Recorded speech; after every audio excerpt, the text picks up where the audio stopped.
Shalom, salam kasih dalam Tuhan kita, Yesus Kristus. Selamat pagi dan salam sejahtera buat kita semua.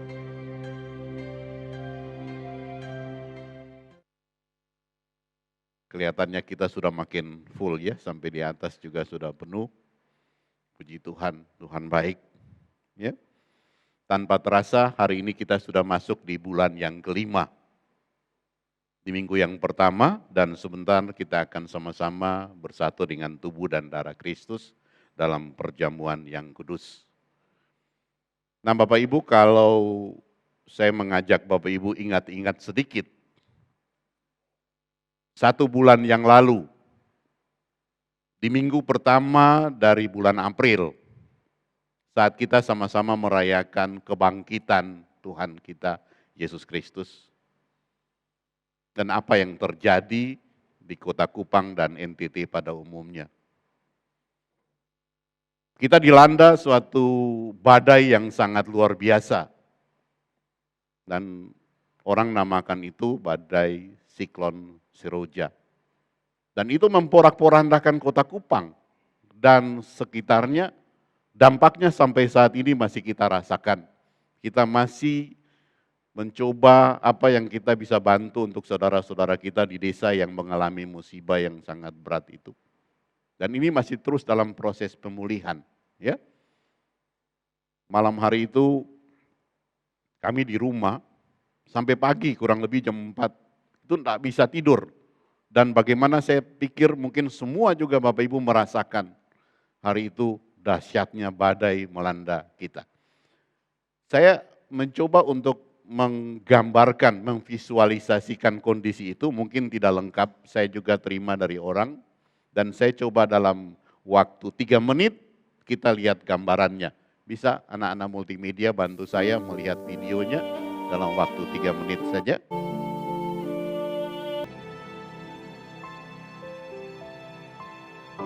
Oke. Ini kenyataan yang terjadi dalam kehidupan kita ya. 1 bulan yang lalu, kota kasih kita, Kota Kupang.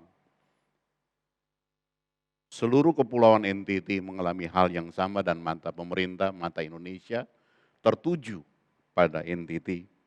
Kita lihat, kita mau belajar daripada peristiwa ini. Kita lihat sama-sama Ibrani pasal 12 ayatnya yang ke-26. Ibrani pasal 12 ayatnya yang ke-26. Saya bacakan untuk kita semua.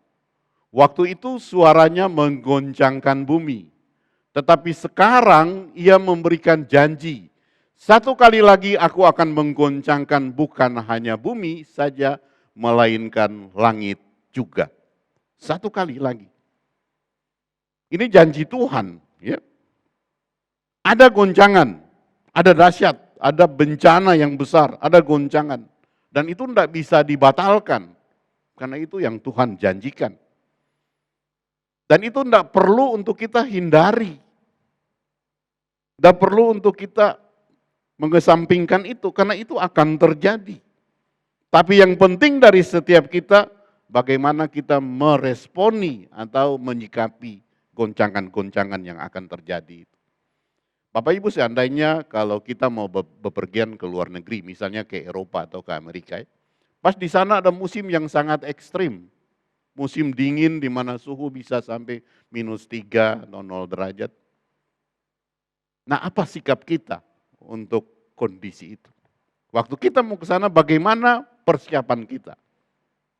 Karena proses itu tetap akan terjadi. Kalau kita mau pergi pada musim dingin, kita tidak bisa pergi dengan kondisi kita di Indonesia seperti ini. Kita harus mempersiapkan 1, 2, 3 dan seterusnya. Ya, itu contohnya kurang lebih seperti itu. Nah, belajar dari peristiwa badai ini, di mana banyak bangunan, banyak pohon-pohon yang tumbang di kota ini. Pagi waktu bangun saya lihat pohon di jalan di samping rumah kita roboh. Kita mau datang ke gereja melewati beberapa tantangan, pohon-pohon banyak yang roboh di jalan. Rumah-rumah orang banyak yang rusak sampai saat ini. Nah kita lihat yang kemarin kita bantu, rumahnya tersangkut di pohon karena banjir. Habis semuanya. Tapi ada bangunan-bangunan, ada pohon-pohon yang tidak roboh. Ya. Ada yang roboh dan ada yang tidak roboh. Ternyata yang membedakan kenapa ada bangunan atau pohon yang tidak roboh adalah dasarnya. Ya. Dasar atau fondasi atau akar yang menahan bangunan atau pohon tersebut. Nah hari ini coba kita belajar sama-sama tentang ini. Ya. Pentingnya dasar, pentingnya fondasi, pentingnya akar yang harus dibangun. Nah kita mau belajar dari mana? Kita belajar dari guru kita yang hebat ini, dari Tuhan Yesus sendiri. Ya, kita belajar bagaimana Tuhan Yesus menyikapi pada waktu pelayanannya, bagaimana caranya dia mendirikan jemaatnya. Dasar apa yang dia untuk mendirikan jemaatnya. Kita lihat sama-sama Matius 16 ayatnya yang ke-18. Ini suatu janji Tuhan. Ya. Matius 16 ayat 18. Dia katakan begini, dan aku berkata kepadamu, engkau adalah Petrus, dan di atas batu karang ini aku akan mendirikan jemaatku, dan alam maut tidak akan menguasainya. Ini janji Tuhan ya. Ada dasar, ada batu karang, dia taruh membangun jemaat di atas batu karang.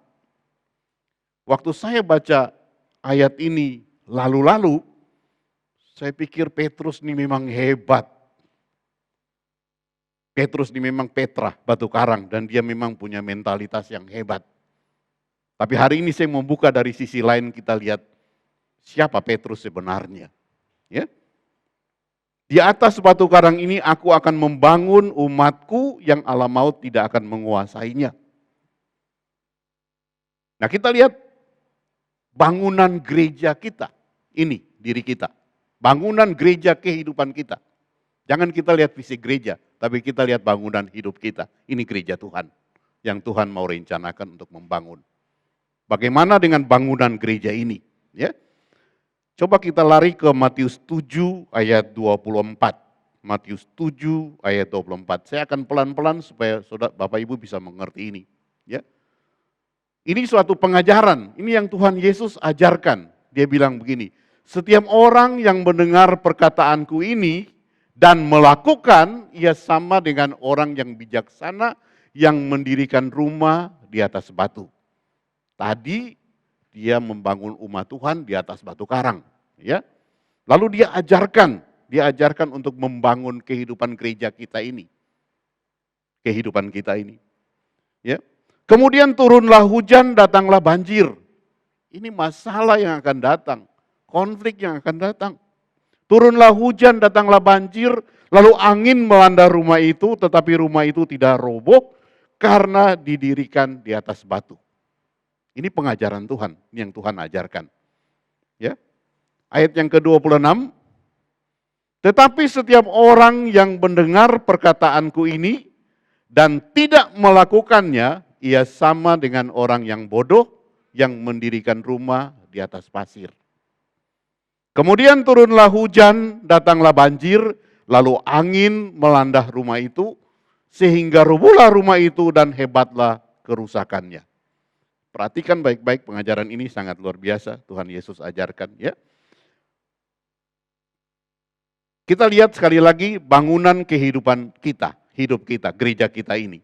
Di sini jelas terlihat ada beda antara orang bijaksana dan orang bodoh. Ya. Bedanya di mana? Di cara pandang, di respon terhadap masalah. Orang yang bijaksana, dia mendengar firman, dia tahu lalu dia melakukan. Tapi orang bodoh, dia dengar, dia tahu, tapi dia tidak melakukan. Nah ini yang Tuhan ajarkan untuk kita. Pentingnya firman bukan untuk kita hafal, tapi bagaimana firman itu kita tahu, lalu kita menghidupi firman itu. Kita harus lakukan firman itu dalam gereja kehidupan kita ini. Kita balik lagi ke Matius 16 ayat 18 tadi. Apa yang mendasari Yesus sehingga Yesus mengeluarkan statement itu? Ya. Dan aku berkata kepadamu, engkau adalah batu karang, Petrus. Dan di atas batu karang ini aku akan mendirikan jemaatku. Kenapa dia keluar statement ini? Ceritanya begini. Suatu ketika Yesus dengan murid-muridnya jalan di Kasarea, di Filipi. Kalau kita lihat di ayat yang ke-13 ya. Lalu Yesus bertanya pada mereka soal pengakuan siapa Yesus, siapa anak manusia. Dia tanya pada murid-muridnya, menurut kalian kata orang-orang di luar sana, siapa anak manusia itu? Siapa aku? Siapa Yesus? Lalu mereka bilang, engkau kata orang, engkau adalah Yohanes Pembaptis, engkau adalah Elia, engkau adalah Yeremia, engkau adalah salah satu daripada nabi. Yaitu haknya orang menilai Yesus. Dan Yesus tidak komentar itu. Yesus oke.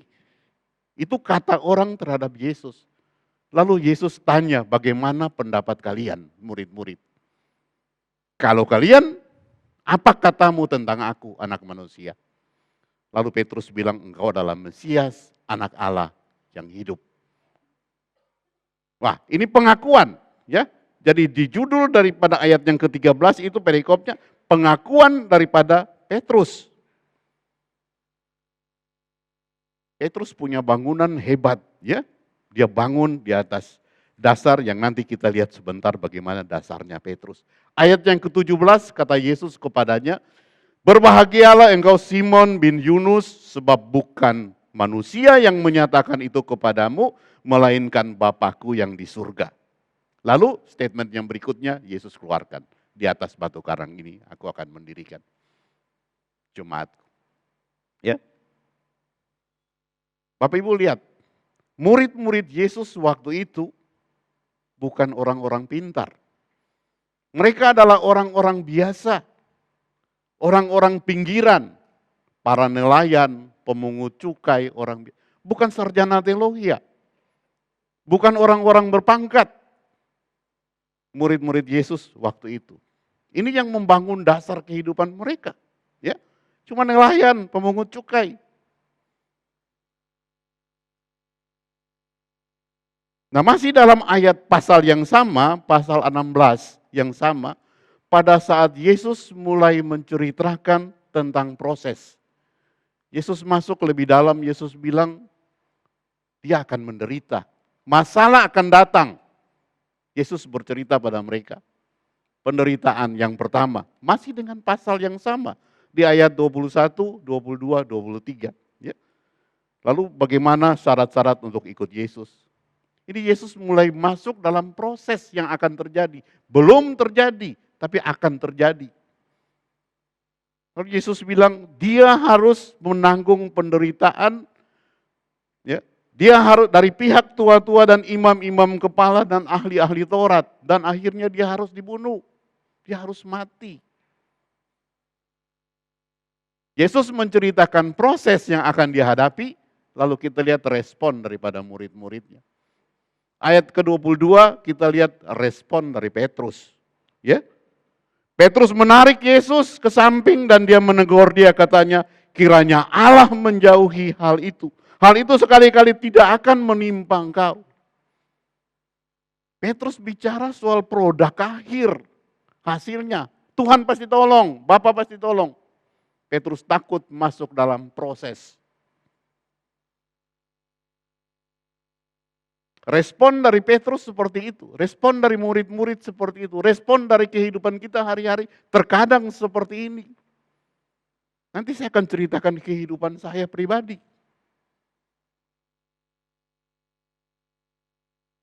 Petrus takut untuk masuk dan jangan itu terjadi, Tuhan akan melindungi kamu dan lain sebagainya.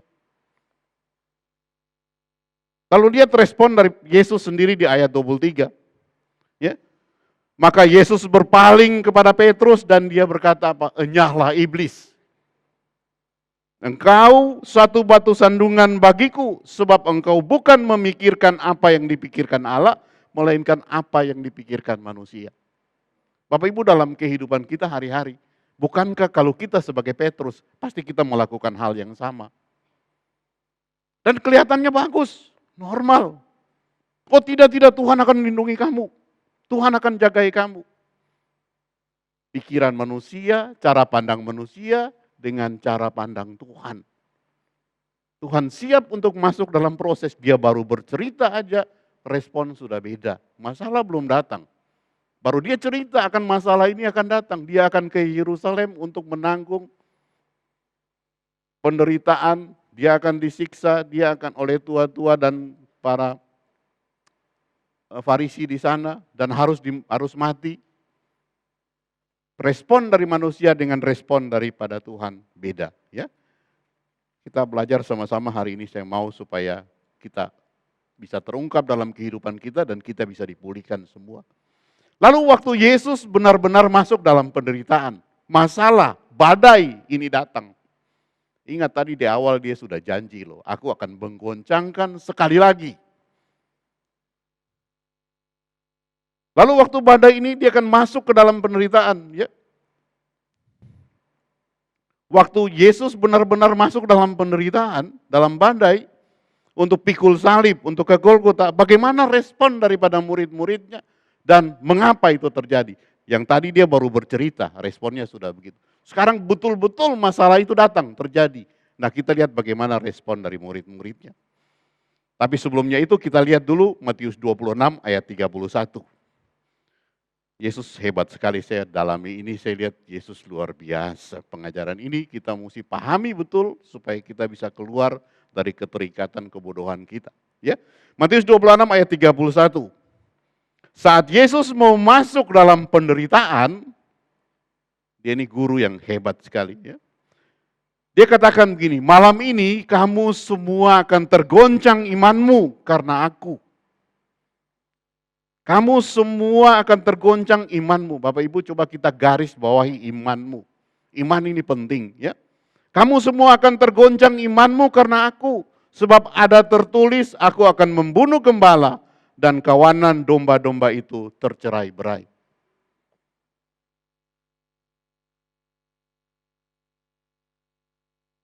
Waktu Yesus katakan begitu, ini baru mau masuk pintu penderitaan ya. Respon daripada Petrus bagaimana? Petrus hebat sekali. Kelihatannya hebat sekali. Artinya bangunan yang dia bangun di atas tuh hebat sekali. Dia bilang respon daripada Petrus, dia bilang begini. Ya. Biarpun mereka semua tergoncang imannya karena engkau, sekali-kali aku tidak. Sekalipun aku harus mati bersama-sama dengan engkau. Bukankah ini pernyataan yang luar biasa daripada murid-murid? Tapi dia cuma bangun di atas. Dasarnya nanti kita lihat, belum tentu seperti itu. Dia bangun di atas. Semua orang bisa tergoncang imannya, sekali-kali aku tidak. Sekalipun aku mati bersama engkau. Kalau kasarnya dia bilang, langkahi dulu mayatku baru bisa sampai pada engkau. Luar biasa ini Petrus. Dia bikin bangunan yang hebat. Tapi kita lihat dasarnya. Ya. Masih dalam pasal yang sama, pasal Matius 26 ayatnya yang ke-69. Di mana Petrus menyangkal Yesus.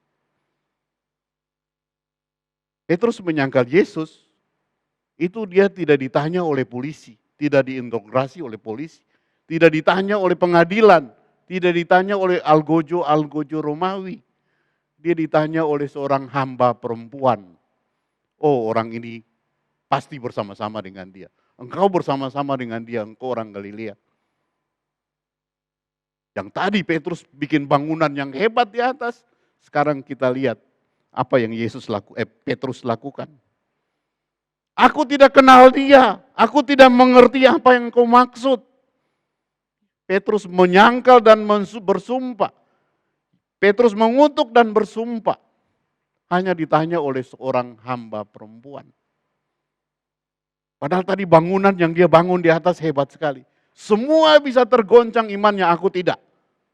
Sekalipun aku harus mati bersama engkau.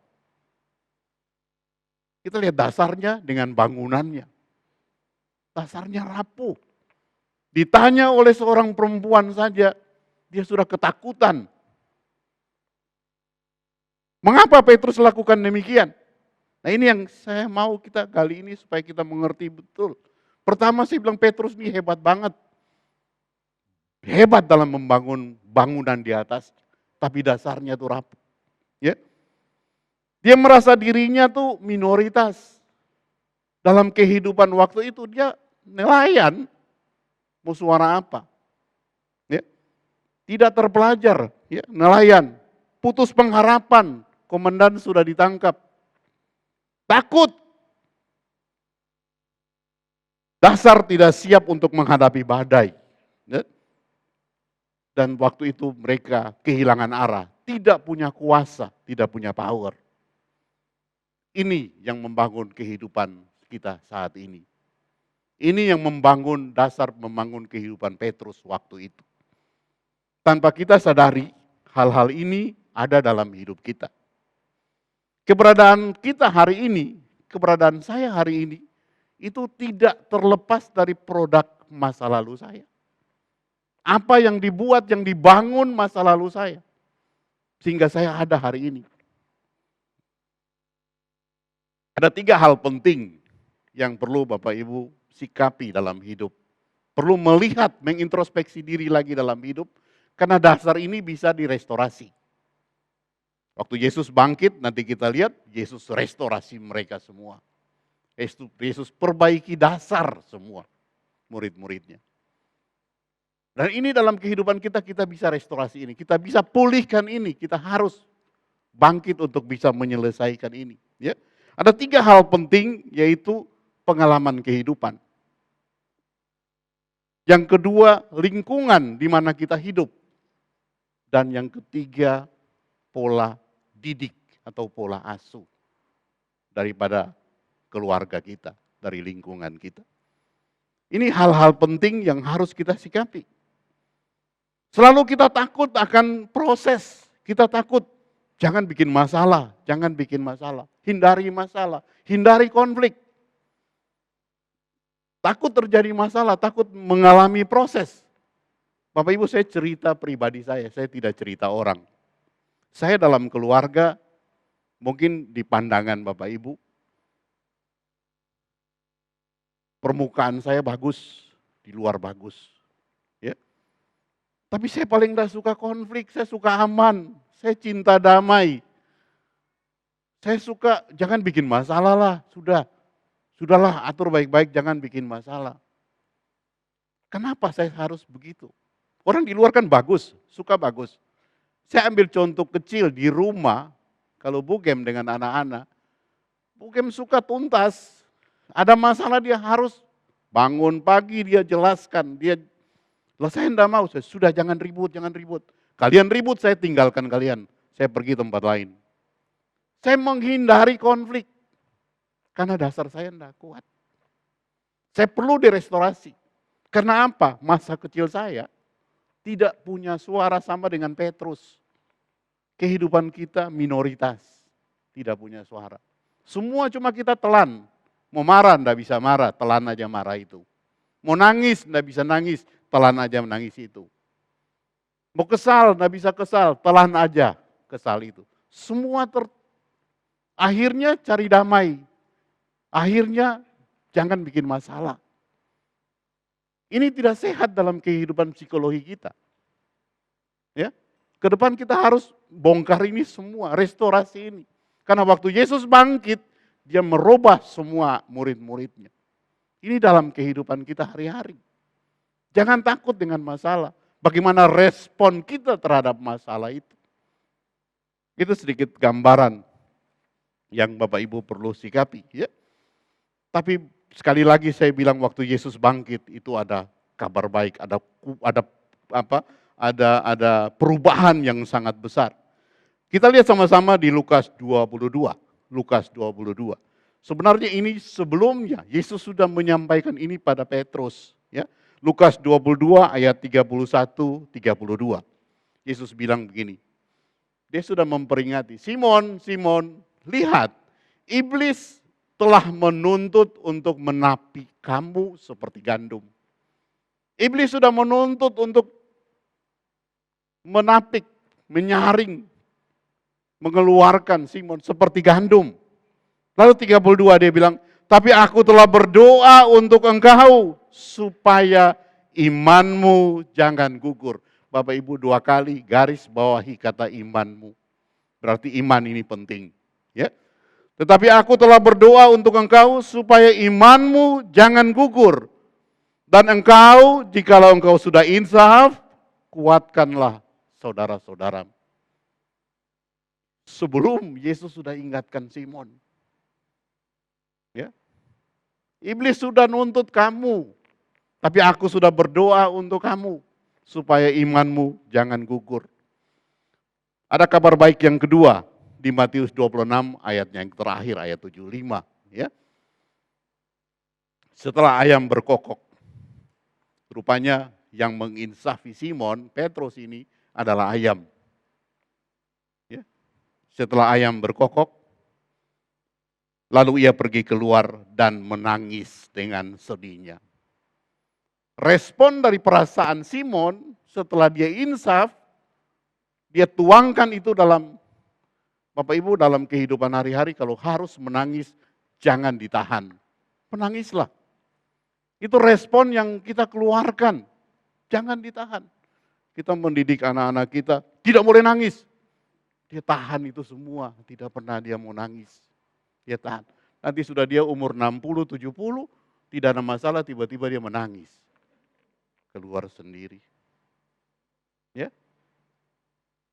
Coba kita mulai memperbaiki kehidupan kita. Kita lihat dari pengajaran Yesus. Ya. Menangis itu sehat. Marah itu baik kok. Tuhan Yesus pernah marah. Cuma jangan marah-marah. Ya. Tuhan Yesus pernah marah. Bagaimana kita respon daripada perasaan kita? Sedih, Tuhan Yesus pernah sedih. Kecewa, Tuhan Yesus pernah kecewa. Dia masih sembahyang di Taman Getsemani, balik murid-muridnya sudah tidur. Dia kecewa. Itu baik, tapi harus diresponi, diungkapkan. Jangan dipendamkan. Ya. Menangis itu baik, itu respon dari perasaan. Lalu saat Yesus bangkit, ini yang terakhir ya, pada saat Yesus bangkit. Saat-saat ini, ya, dia masih dengan murid-muridnya 2000 tahun yang lalu, saat-saat ini dia masih di bumi dengan murid-muridnya. Lalu nanti selama 40 hari baru dia naik ke surga. Ya. Pertama-tama apa yang Yesus kerjakan? Dia mau restorasi mereka. Dasar yang tadi saya bilang, murid-muridnya Petrus yang sudah kucar-kacir, dia datangi mereka. Kalau secara manusia, kalau saya sudah janji, Petrus kamu begini, kamu begini. Terus dia tidak melakukan, yang tadi dia gombal, dia bilang, sekalipun aku mati. Ternyata ditanya perempuan aja, menyangkal. Pastikan secara manusia, saya mau tagih janji dari Petrus dulu. Saya datangi Petrus, saya minta pertanggungjawaban dari Petrus. Katanya kamu bilang begini, ternyata kamu begini dan lain sebagainya. Saya mau tanya Petrus, saya mau marahi dia. Kamu sih, saya sudah berbuat baik sama kamu, tapi kamu kenapa begitu sama saya? Tapi Yesus tidak begitu.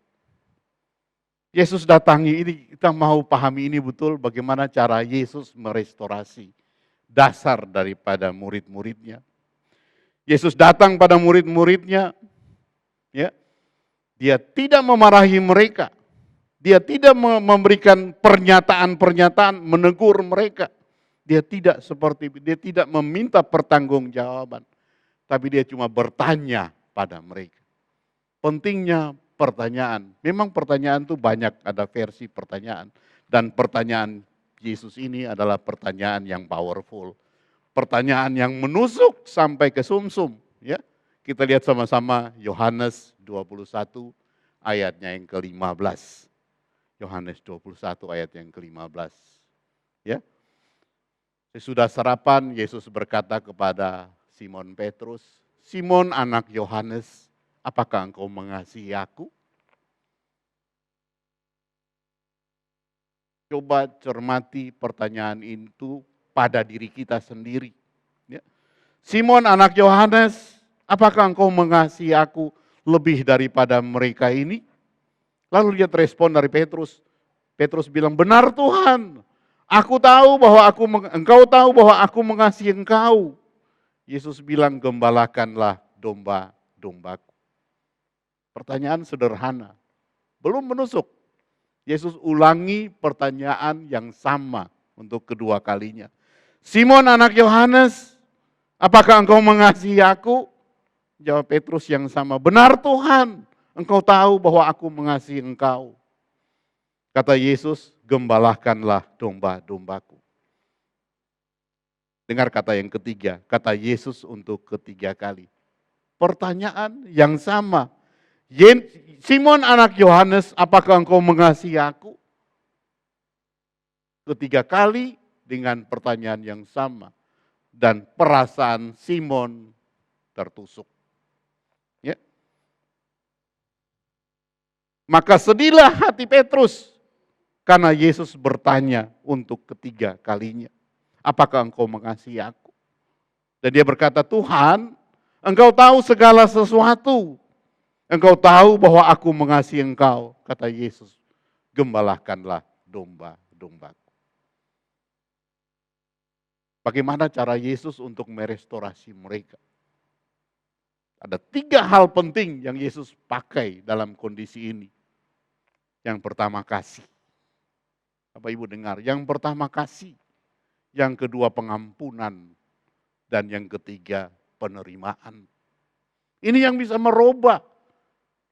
Yang bisa menusuk sampai ke sumsum mereka. Bukan marah, bukan pecat, bukan dikeluarkan.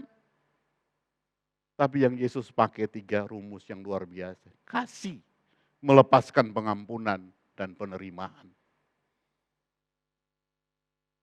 Kita semua hidup sudah kehilangan kemuliaan Allah, sudah berdosa.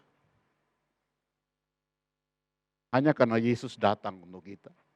Itulah pengajaran-pengajaran ini yang dia bawakan. Coba kita pakai ini untuk hidup kita. Cara Yesus merestorasi hati murid-muridnya. Pada akhirnya Petrus bilang apa? Kalau guruku disalib kepala di atas, saya sekarang disalib kepala di bawah.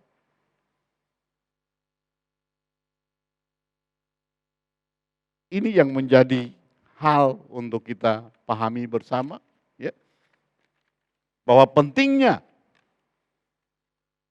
untuk merestorasi, membongkar kembali semua hati-hati kita. Kita bisa bangun bangunan di dalam kehidupan kita kelihatannya bagus. Kita kalau di luar, wah Pak Gembala atau di luar di rumah sakit, Pak dokter kebapaan, panjang sabar, kelihatannya bagus, bisa mengatasi. Bangunannya bagus. Tapi dasarnya kita semua tidak jauh dari Petrus. Kalau badai datang kita bisa bertahan enggak? Yesus bilang bangun bangunan harus di atas batu, bukan di atas pasir. Fondasi harus kuat. Nah Bapak Ibu, tadi beberapa ayat saya bilang garis bawahi iman. Ada apa dengan iman? Ya. Di Matius 26 ayat 31, Yesus bilang malam ini, kamu semua akan tergoncang imanmu karena aku. Kemudian di Lukas 22 ayat 32 tadi, aku telah berdoa untuk engkau supaya imanmu jangan gugur. Apa pentingnya iman? Ya, mari para WL Singers bisa kembali ke depan. Apa pentingnya iman dalam kehidupan kita ini? Karena kalau Yesus bilang begini, pasti ada pentingnya. Pasti sangat penting soal iman ini. Dan ini akan nanti PR untuk minggu ketiga kita bahas. Ya. Segala sesuatu, iman ini dikatakan, dasar dari segala sesuatu yang kita harapkan, dan bukti dari segala sesuatu yang tidak kita lihat, itu adalah iman. Jadi dasar dari segala sesuatu. Kalau kita mau bangun segala sesuatu, dasar yang paling kuat adalah iman. Itulah dia bilang, saya berdoa supaya imanmu jangan gugur. Ibrani 11 ayatnya yang pertama. Ya. Dengan iman kita tahu, kita mengerti bahwa Allah meletakkan dasar bumi dan menetapkan langit. Ya.